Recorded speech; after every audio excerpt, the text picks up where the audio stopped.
आपके नंबर्स क्या बता रहे हैं? हालांकि हमारी बातचीत अर्निंग सीजन के शुरुआती दौर में हो रही है, फर्स्ट क्वार्टाइल में, लेकिन ब्रॉडली अगर हम भी इंडियन मार्केट के वैल्यूएशंस की बात करें, आपका यूनिवर्स तो लगभग 70% के आसपास लिस्टेड स्पेस तो कवर करता ही है। इस समय अर्निंग्स वैल्यूएशंस कैसे लग रहे हैं आपको, लार्ज कैप पॉकेट के और मिड कैप पॉकेट के? अजय, इंडिया पिछले 12 महीने से अगर आप देख रहे हो तो बहुत अच्छे से आउट परफॉर्म कर रहा है पूरी दुनिया के मार्केट्स को। इसलिए आप अगर हमारे रिसर्च जो हमने पब्लिश किया है, ये स्ट्रेटेजी रिपोर्ट, उसका कवर पेज देखोगे तो उसमें वो इमेज वैसे ही है, India shining kind of an image. तो वैल्यूएशन अगर आप निफ्टी के देखते हैं फॉर एग्जांपल, तो अभी हम प्राइस टू अर्निंग बेसिस पे 19 टाइम्स 19 टाइम ट्रेड कर रहे हैं 12 महीने आगे के अर्निंग्स पे। और हमारा जो लॉन्ग पीरियड एवरेज है पिछले 15 सालों का, उसका एवरेज भी 19 टाइम है। सो लगभग लगभग आप लॉन्ग पीरियड एवरेज के ट्रेड में अभी वैल्यूएशन निफ्टी के ट्रेड कर रहे हैं। अगर आप मिड कैप देखते हैं तो मिड कैप थोड़ा सा एक्सपेंसिव है, वहां पे आपके वैल्यूएशन 24 टाइम है, जो कि 20% प्रीमियम हो गया निफ्टी के। और स्मॉल कैप इंडेक्स देखते हैं आप निफ्टी का, तो उस पे हमारे वैल्यूएशन अभी लगभग 16 टाइम है, तो जो 16 या 17 टाइम के बीच में है, जो 12% का डिस्काउंट है। तो लार्ज कैप इनलाइन है लॉन्ग पीरियड एवरेज के, मिड कैप महंगा है 20%, और स्मॉल कैप 12% सस्ता है निफ्टी के, जो कि होना भी चाहिए। अगर स्मॉल कैप का डिस्काउंट देखते हैं आप लॉन्ग पीरियड एवरेज से, तो एवरेज करीबन 25% डिस्काउंट पे वो ट्रेड करते हैं निफ्टी के। राइट नाउ वो 12% का डिस्काउंट है। हालांकि बाजार में हमने इतना आउट परफॉर्म किया है बाकी के मार्केट्स को, इसलिए अगर आप इमर्जिंग मार्केट्स के कंपैरिजन में इंडिया को देखते हैं, अगेन प्राइस टू अर्निंग लेके, तो एमएससीआई इंडिया का जो प्रीमियम है वो अभी ऑल टाइम हाई है, 140% पे ट्रेड कर रहा है। हमारा 10 साल का एवरेज एमएससीआई इमर्जिंग मार्केट के अगेंस्ट 65% का प्रीमियम है, जो अभी 140% का प्रीमियम है। इसलिए नैरेटिव ऐसा बन रहा है कि इंडिया बहुत ज्यादा एक्सपेंसिव है। रिलेटिव बेसिस पे हाँ, ज्यादा एक्सपेंसिव है, बट एब्सोल्यूट बेसिस पे इंडिया के खुद के कंपैरिजन के अगेंस्ट देखते हैं तो हमारे वैल्यूएशन एवरेजेस पे है। और हमारा ग्रोथ, चूंकि हम अर्निंग सीजन के स्टार्टिंग में बात कर रहे हैं, तो हमारा ग्रोथ ये क्वार्टर भी लगभग 30% रहेगा अगर आप कमोडिटीज हटा के देखते हैं तो, जो कि बहुत अच्छा अर्निंग्स ग्रोथ रहेगा। हमारे लिए एक चीज ध्यान में रखने की ये है कि कमोडिटीज इस क्वार्टर में थोड़े से जो रिपोर्टेड नंबर्स है उसको नीचे खींचेंगे, क्योंकि ओएमसीज में लॉस आएगा आपका 8 से 9 हजार करोड़ का, ऐसा एस्टिमेट है। तो अगर आप कमोडिटीज को साथ में लेके देखते हैं तो रिपोर्टेड नंबर्स में हमारे कवरेज में 17% का डिक्लाइन है ईयर ऑन ईयर बेसिस पे। और अगर आप निफ्टी को देखते हैं तो 0% ग्रोथ है। अगर आप कमोडिटीज हटा के दोनों इंडेक्स दोनों ग्रुप्स देखते हैं, एमओएसएल कवरेज और निफ्टी, तो उसमें 30-30% का ग्रोथ है, जो कि बहुत ही हेल्दी ग्रोथ है मैं कहूंगा। बैंकिंग और ऑटो इसको लीड कर रहा है, कंज्यूमर और आईटी का अपना ट्रेंड के हिसाब से ग्रोथ आ रहा है, metals and oil and gas इसको पुल डाउन कर रहे हैं, और सीमेंट और फार्मा में ये क्वार्टर फिर से अर्निंग्स डिक्लाइन होगा, बट अगले क्वार्टर से वहां पे आपको वो दोनों सेक्टर्स में एक इंप्रूवमेंट दिखेगा, क्योंकि बेस इफेक्ट उनके फेवर में आ जाएगा। गौतम, ये तो आपने कॉम्पोजिशन बता दिया अर्निंग्स के रिपोर्टिंग का। मैं आपसे एक ये मानना एक पहले ब्रॉडर क्वेश्चन पूछना चाहूँगा कि क्या आपको लग रहा है कि जो अर्निंग्स रिकवरी इस समय आ रही है वो स्ट्रक्चरल है, और हम अपना कॉर्पोरेट प्रॉफिट टू जीडीपी जो प्रीवियस पीक था 7-7.25% का, वो नेक्स्ट 2-3 साल में उसको हिट करने की प्रोबेबिलिटी ज़्यादा है, क्योंकि ये जो कमोडिटी प्राइसेस नीचे आए हैं वो काफ़ी एड करेंगे अर्निंग्स? अजय देखो, दो चीज है। अगर आप 2010 से 20 का पीरियड देखते हैं, जो एक फॉरगेटेबल पीरियड रहा है, बहुत ही निराशाजनक पीरियड था वो, जब अर्निंग्स का कंपाउंडिंग केवल 6.5% था। राइट, रीजंस काफी थे। बैंकिंग साइकिल खराब था, इंफ्रास्ट्रक्चर साइकिल पीक आउट हो गया था, एनपीएस बढ़ रहे थे, बहुत सारी चीजें उस 10 साल के पीरियड में हुई थी, जहाँ पे अर्निंग्स ग्रोथ आपका केवल 6.5% था, है ना, कंपाउंडेड बेसिस। और उस दौरान मार्केट ने भी आपको केवल 8.5% का सीएजीआर रिटर्न दिया है। अब 2021 से आपका एक नया अर्निंग साइकिल चालू हुआ है। पहले साल 2021 में आपका निफ्टी का अर्निंग्स 20% बढ़ा था, जो कि हाईएस्ट था पिछले 10-12 साल में। फिर उस 20% के ग्रोथ पे FY22 में आपने 40% का ग्रोथ देखा है। राइट। और FY23 में अभी जो हमारा अनुमान है वो 12% का है, और ये 12% सब फैक्टरिंग करके है कि कमोडिटी में इतना अपहीवल हुआ है, करेंसी इतना गिरा है, इंटरेस्ट रेट्स बढ़ रहे हैं, गवर्नमेंट ने एक्सपोर्ट ड्यूटीज बढ़ा दी है मेटल्स पे, ऑयल एंड गैस पे विंडफॉल टैक्सेस लगा दिया है। ये सब अब जब आप ऐड करते हो उसके बावजूद आपका 12% का निफ्टी में अर्निंग्स ग्रोथ है ये साल का। तो 20, 40 और 12 अगर आप 3 साल का अर्निंग्स ग्रोथ देखते हैं तो 75% अर्निंग्स आपका बढ़ा है 2020 में। जो 3.5 लाख करोड़ का अर्निंग्स था निफ्टी का प्रॉफिट, वो मुनाफा ये साल 6.5 लाख करोड़ का हो जाएगा निफ्टी में। मार्केट ने भी लगभग आपको 70% रिटर्न दिया है पिछले 3 साल में, 10,000 से 17,000, अगर आप जनवरी 2020 से देखते हैं कंपैरिजन इंस्टेड ऑफ मार्च 20। तो बाजार जो है सारा नॉइज अलग है, एक तरफ macro, geopolitics, Fed, ECB, Bank of England, crude, सब तरीके की जो न्यूज फ्लो हम देखते रहते हैं एवरीडे बेसिस पे, उसको अगर आप बाजू में रखते हैं और बाजार को देखते हैं तो बाजार ने कॉर्पोरेट अर्निंग्स के मुताबिक ही अपना ट्रेंड लिया है। जितने आपके अर्निंग्स आए हैं उतना ही बाजार भी बढ़ा है। तो डे टू डे बेसिस पे हालांकि काफी नॉइज और वोलेटिलिटी रहा है, बट बाजार ने अर्निंग्स को रिस्पेक्ट किया है। आगे जाके हमको लगता है जो आपने क्वेश्चन पूछा कि अगला 2 साल आपका अर्निंग्स ये जब 14-15% रहने का हमारा उम्मीद है, राइट। और जीडीपी भी लगभग लगभग आपका नॉमिनल 12 से 13% बढ़ने का आसार है। 5.5% के बीच का जो रेंज है FY24 का, और ये साल का 6.5 से 7% के बीच में है। अगर आप इन्फ्लेशन ऐड करते हैं तो आपका नॉमिनल जीडीपी 12 से 13% होगा। तो जो कॉर्पोरेट प्रॉफिट टू जीडीपी की आपने बात कही, वो 2 साल में आपको 7% नहीं दिखेगा, राइट। जब आपको 7-8% का जीडीपी दिखा था 2003 से 8 के साइकिल में, उस समय का एनवायरनमेंट बहुत अलग था। उस समय का एनवायरनमेंट ये था कि आपका ग्लोबल ट्रेड काफी तेजी से बढ़ रहा था, एक्सपोर्ट्स काफी स्ट्रांग थे, और वर्ल्ड इकोनॉमी एक बॉयंसी में थी और जियोपॉलिटिकल टेंशन ना के बराबर थे। इस समय का जो एनवायरनमेंट है थोड़ा सा डिफरेंट है, सब तरफ वोलेटिलिटी है। अब बॉन्ड ले लो, करेंसी ले लो, इंटरेस्ट रेट ले लो, जियोपॉलिटिक्स ले लो, सेंट्रल बैंकर्स डिपेंडिंग ऑन जिस देश का सेंट्रल बैंक आप देखते हो, कोई ना कोई पैनिक जरूर हो रहा है। आपने यूके में इवेंट्स देखे पिछले 1 महीने के, यूएस फेड के जो इंटरेस्ट रेट के प्रोजेक्शंस है वो भी काफी फास्ट चेंज हो रहे हैं पिछले 6 महीने में। सो एनवायरनमेंट थोड़ा डिफरेंट है।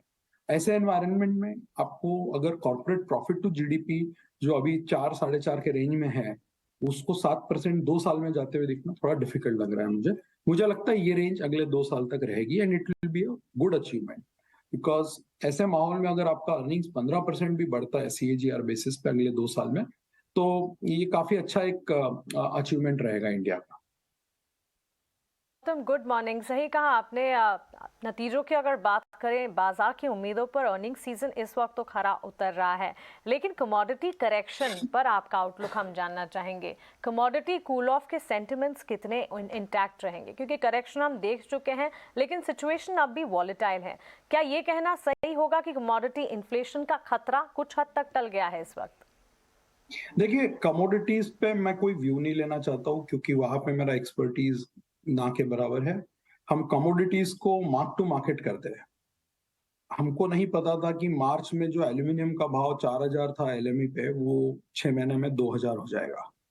सो आज बैठ के अक्टूबर में एक गेस लेना कि भाई ये 2,000 का भाव 3,000 होगा या 1,500 होगा या 2,500 होगा, बहुत डिफिकल्ट है, क्योंकि काफी सारे मूविंग पार्ट्स है जो कमोडिटी में फीड होते हैं।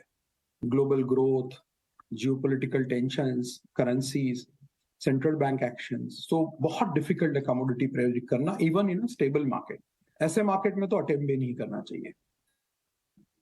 पीछे देखते हैं, मतलब पिछले 3-4 महीने में अगर आप कमोडिटी के दाम देखते हो, क्रूड, कुछ इंडस्ट्रियल कमोडिटीज, पाम ऑयल, ये करेक्ट हुए हैं, राइट। कुछ कुछ कमोडिटीज तो ऊपर से 25 से 30% करेक्ट हुए हैं। इसका बेनिफिट कॉर्पोरेट इंडिया के प्रॉफिट एंड लॉस स्टेटमेंट में अगले क्वार्टर से आएगा, ऐसे हमको एस्टिमेट लगता है आज के तारीख में, कि जितने भी कमोडिटी प्राइसेस करेक्ट हुए पिछले 3 महीने में, इसका एक बेनिफिट आपको सेकंड हाफ FY23 के नंबर्स में दिखेगा। इसलिए अगर आप मेरा फर्स्ट हाफ निफ्टी का अर्निंग्स ग्रोथ देखते हैं तो वो 10% है, सेकंड हाफ देखते हैं तो 15% है। ऐसे करके हम 12% के एवरेज पे पहुंचते हैं फुल ईयर के। अभी कौन से सेक्टर्स को बेनिफिट होगा? तो ऑब्वियस है consumer durable, auto, cement, even IT में हम देख रहे हैं कि मार्जिन सरप्राइज था ये क्वार्टर में अभी तक जितने भी रिजल्ट्स आए हैं। सो मुझे लगता है आईटी के मार्जिन भी थोड़े इंप्रूव हो सकते हैं। बट ऐसे माहौल में जहां पे सब कुछ उलट पुलट हो रहा है, सारे जो एसेट क्लासेस है, उसमें एक बहुत लंबा व्यू बनाना कमोडिटीज पे विल बी वेरी रिस्की। इसको हर 3 महीने में आप असेस करते रहिए कि कमोडिटीज किधर जा रहा है और उस हिसाब से अर्निंग्स आपके चेंज होते रहेंगे। और बिकॉज कमोडिटीज इटसेल्फ एक बड़ा पोर्शन है निफ्टी के प्रॉफिट पूल का। अगर आप देखते हैं 2 साल पहले 2020 में मेटल्स और ऑयल एंड गैस मिला के 72,000 करोड़ का प्रॉफिट किए थे, जो 2022 में हो गया 1,94,000 करोड़, तो लगभग 2 लाख करोड़ का प्रॉफिट 2 साल में 3 गुना प्रॉफिट बढ़ गया था। और जब कमोडिटी प्राइसेस बढ़ती है तो मार्केट का मल्टीपल भले ही कम होता है, बट मार्केट का अर्निंग, स्पेशली निफ्टी का अर्निंग्स बढ़ जाता है, क्योंकि 45% जो प्रॉफिट पूल है निफ्टी का, उसको कमोडिटी प्राइस से कोई फर्क नहीं पड़ता है, जो कि आईटी है, बैंक्स है। और जो 25 से 30% प्रॉफिट पूल है, मेटल्स और ऑयल एंड गैस, उनको एक्चुअली बेनिफिट होता है। सो जो 20% प्रॉफिट पूल है, केवल उसी को नेगेटिव इंपैक्ट आता है कमोडिटी प्राइसेस बढ़ने से। सो थोड़ा सा नॉन इंट्यूटिव कंक्लूजन है ये, बट जब कमोडिटी प्राइसेस आपकी बढ़ती है तो निफ्टी का अर्निंग्स को बेनिफिट होता है। मल्टीपल्स भले ही कम होते हैं, बिकॉज जब प्राइसेस बढ़ती है तो आपका cost of capital, interest rate, ये सारी चीजें भी चेंज होती है और वोलेटिलिटी बढ़ जाती है, तो रिस्क प्रीमियम बढ़ता है, इसलिए मार्केट के मल्टीपल्स कम होते हैं, right. So just to conclude, आपका जो क्वेश्चन था, मुझे कमोडिटी प्राइसेस पे कोई व्यू नहीं है, बट मुझे ये लगता है कि जो पिछले 3 महीने में कमोडिटी प्राइसेस करेक्ट हुए हैं, उसका बेनिफिट आपको अगले 6 महीने में P&L स्टेटमेंट में देखेगा, और इसमें से कुछ एक बेनिफिट कंज्यूमर को भी पास किया जाएगा। जैसे आपने पढ़ा होगा कि सोप में प्राइसेस कम हुए 10-15%, कई सारे कंज्यूमर कंपनीज प्राइस कट लेने का बात सोच रहे, कोई डिस्काउंट बढ़ाएगा, कोई ग्रामेज बढ़ाएगा, अलग अलग तरीके से इसको मैनेज किया जाएगा, कुछ P&L में रखेंगे, कुछ कंज्यूमर्स को पास किया जाएगा। नो डाउट आपकी रिपोर्ट्स तो खैर काफ़ी शानदार होती हैं। एक ना फेज़ भी होता है, जैसे आज से आप करीब 20 साल पहले देखेंगे तो जिन्होंने आईटी कंपनीज़ के बारे में सोचा, 20 या 30 साल पहले इनफैक्ट में, तो उस समय एक ऐसा फेज़ था कि उन लोगों की आंखों के सामने एक नया युग शुरू हो रहा था। आज की डेट में हम जो फील कर रहे हैं ना, वो फील कर रहे हैं डिफेंस में वैसा चेंजेस। हमको और कई सारे सेक्टर्स होंगे शायद नज़र नहीं जाती होगी, लेकिन क्योंकि वो टेंजिबल एसेट्स होते हैं, सारी चीज़ दिखती हैं आपकी आंखों के सामने और आप थोड़ा क्रेजी भी होते हैं उसके प्रति, तो आप देख रहे होंगे कि डिफेंस में हमारी तस्वीर बदल रही है। ये जो गुजरात में एक्सपो चल रहा है, ये उसका जीता जाता एक एग्जाम्पल है। आप इसको लेकर कितने बुलिश हैं, आप इसको लेकर कितना उत्साहित हैं कि ये एक ऐसा सेगमेंट है जहाँ पर आपको ना केवल पैसा बनेगा बल्कि आपके कन्विक्शन भी बहुत स्ट्रॉन्ग होगी?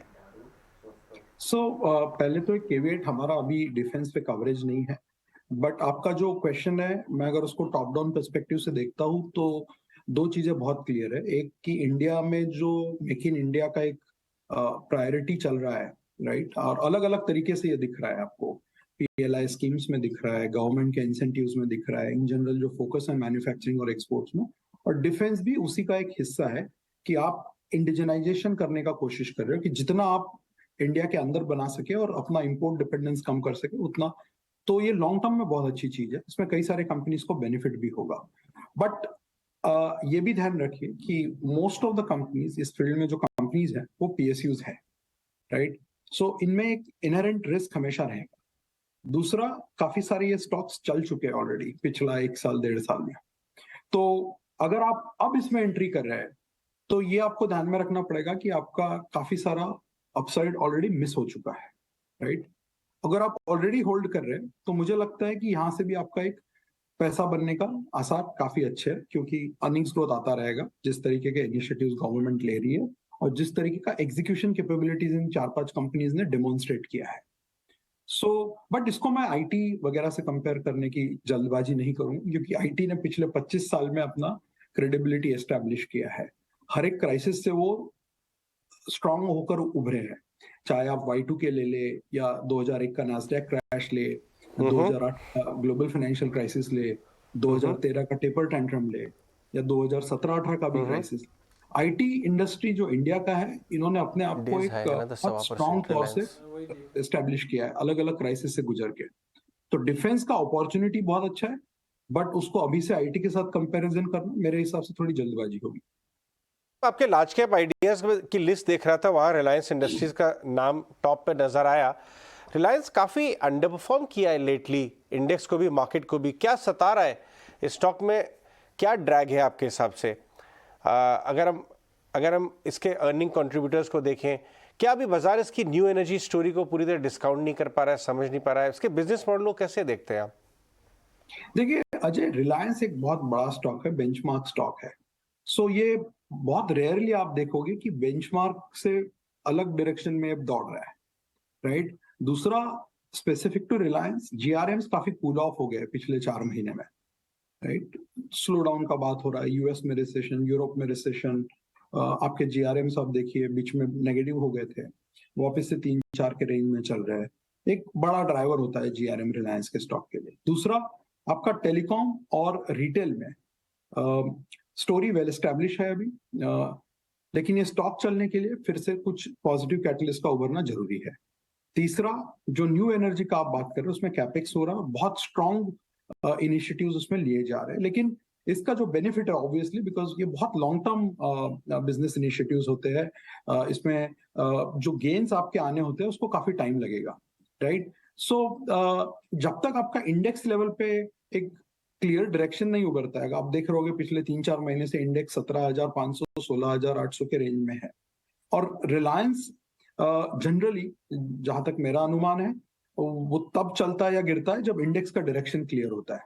शॉर्ट टर्म में रिजल्ट्स थोड़े से सॉफ्ट हो सकते हैं बिकॉज जीआरएम काफी नीचे चल रहा है, और टेलको और रिटेल में एक इमीडिएट नए कैटलिस्ट का कोई असर नहीं दिख रहा है। Stable businesses doing well, but नजदीक टर्म में जो आप बोलते हो छोटी अवधि में कुछ ऐसे बड़ा